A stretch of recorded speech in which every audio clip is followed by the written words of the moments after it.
Hello everyone, this is Nuts Up o karon atong unbox ning flight controller power board from Speedybee. Mag-build ko og pinakauna na kong 5-inch freestyle slash cinematic FPV, but more on cinematic shot dili ka sa freestyle. So okay, atong ato na membrihan to blade. Okay, so okay, ano siya ako ning di order sa Lazada, ngita tag mubala to dito. So muna ni siya.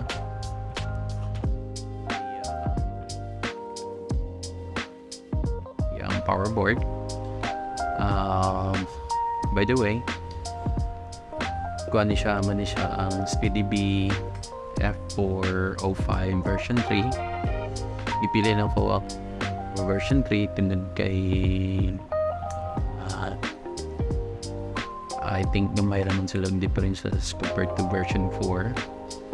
I think ang version 4 nahala siya Wi-Fi o support up to 55 amps.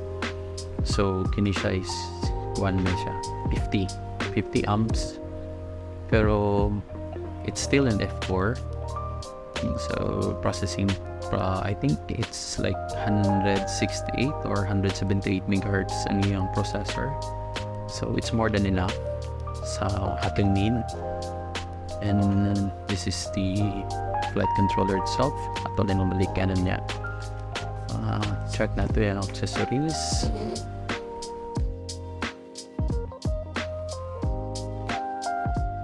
Okay, muna yung accessories. Ang XT60. Good. Nice.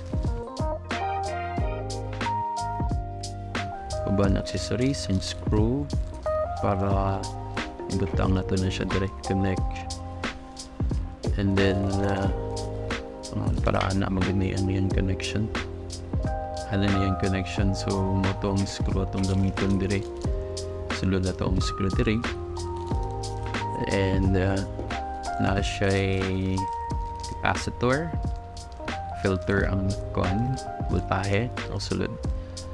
So 35 volt sa 1000 microfarad.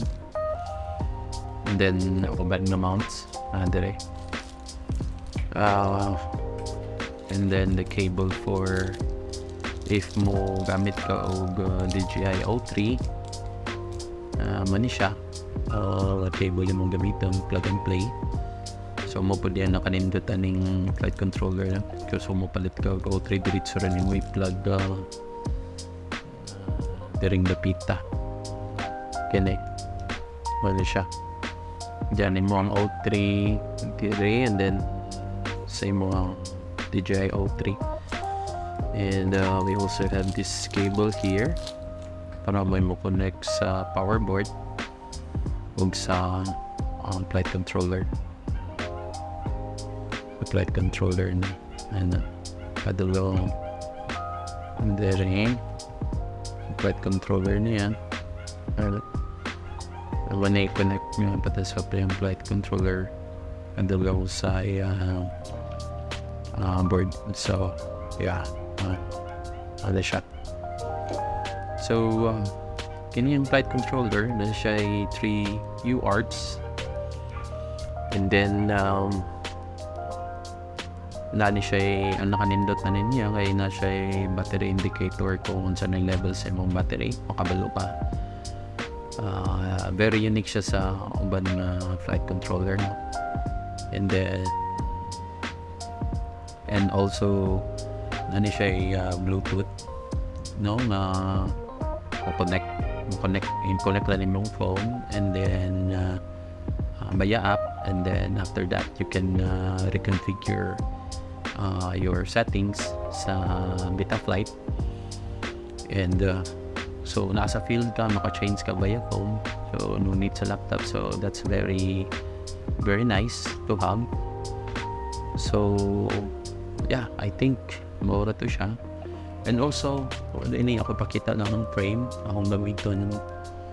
So muna siya no, gihatag ni Ivan sa sticky buns. So shout out kay Ivan na thankful kay kung ayan in ihatag sa kuan for free.